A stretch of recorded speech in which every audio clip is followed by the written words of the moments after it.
கண்ணனை பிடித்தார்கள் கோபிமார்கள்.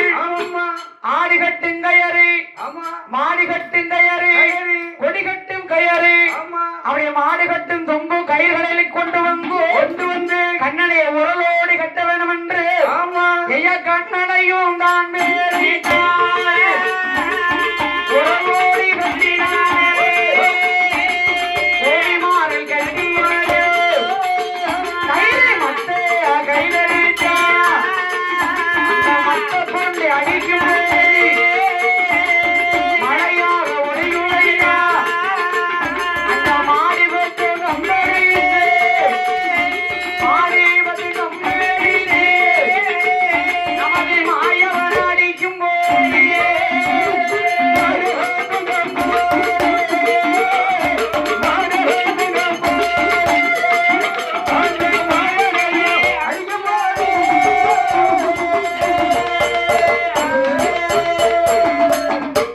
மத்த கொண்டடித்தார்கள்.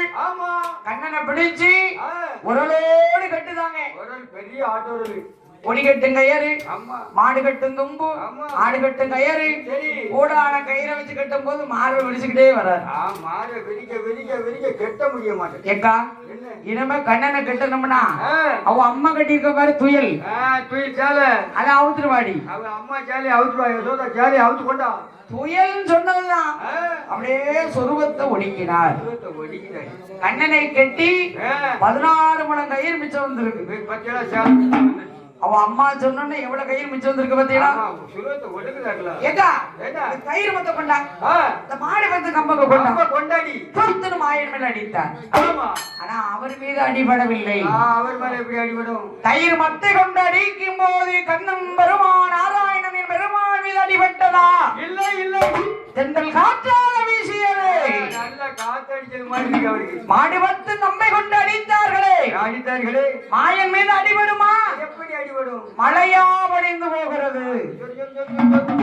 அதான உரல்ல கட்டி வைத்தார்கள். ஆமா, ஆயர்மாடி வெட்டனத்திலே கோபிமார்கள் சொல்லுகிறார்கள். என்ன என்ன ஏக்கா ஏக்கா விடிய விடிய கண்ணன் இந்த இடத்துல இருக்கட்டும். ஆமா, கட்டி போடுங்க. ஒரு பொழுது விடியட்டும். ஆமா, அவ அம்மாட்ட போய் நம்ம எல்லாரும் ஆவலாதி சொல்லுவோம். ஆவலாதி சொல்லி நேரா கூட்டியாந்து காட்டணும். நம்ம அக்கா அசோத கிட்ட. ஆமா, இப்ப வீட்டுக்கு போயிருவோம். இப்ப போவோம் வாங்க. கோபிமார்கள் எல்லாம் போயிட்டாங்க. ஆமா, கண்ணன் உரல்ல கட்டுப்பட்டு இருப்பாரா?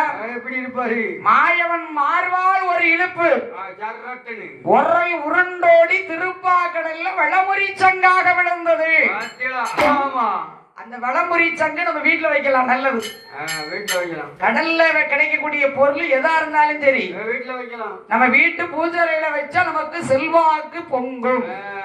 பால் கடலிலே சமுத்திரம் என்பது எதுக்கு? சும்மாவா சொல்லியிருக்காங்க? கடல்ல குளிக்கணும், புண்ணியதானம் பண்ணணும், வணங்கணும் அப்படிங்கிறது. கடல் வந்து சும்மா இல்ல, உரல் போய் சமுத்திரத்துல வலமுறி சங்கா விழுந்தது. அப்படி விழுந்தவுடனே கண்ணன் பார்த்தார். என்ன ஒண்ணும் தெரியாத பிள்ளை மாதிரி வீட்டுக்கு வராரு. கண்ணன் கசைக்கு அம்மா அப்படியே அமிர்தப்பாடு வச்சிருந்தா. அம்மா அந்த பானை குடிச்சிட்டு அப்படியே சப்பரம் இந்த கடல்ல கண்ணை வந்து படுத்துக்கிட்டா. எல்லாம் படுத்து கிடக்காரு. சாமா எதிர்த்து பார்த்து அசோத என்ன நம்ம பிள்ளை தூங்கிட்டான். ஆமா, நம்ம பிள்ளை கண்ணை வந்துட்டான் அப்படின்னா அசோதையும் தூங்கிட்டான். அவள் பிள்ளை தூங்கினாத்தான் அவள் தூங்கிடுவாள். அதானே. ஆனா கண்ணன் லீலை அசோதைக்கு தெரியுமா?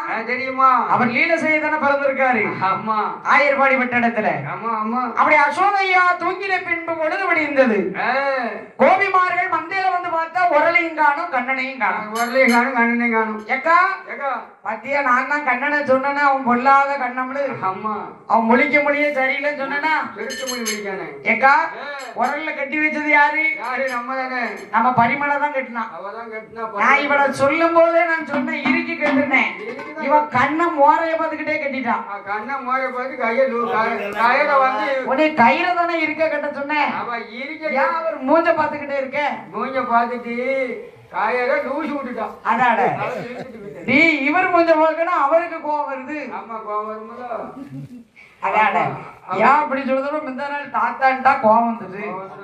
என்ன தாத்தாங்க என்ன மாமான்னு கூப்பிடுங்க. அப்புறம் சொன்ன மாமான்னு சொன்னே போதும். மாமான்னு சொல்லி வயிற்றுல ஒரு தடவை தடவுதான். அது பிரகாசமா இருக்காரு. மாமா மாமா மாமா ஏமா ஏமா ஏமா தாளம் எப்படி போடுறாரு? மாமா சொன்ன பிறகுதான் அவருக்கு சிரிப்பே வந்திருக்கு. மாமா சொன்ன உடனே முழிப்பு உறக்கமே கிடையாது, நல்ல முழிப்பு. அப்படி அப்படி இருக்கிற போது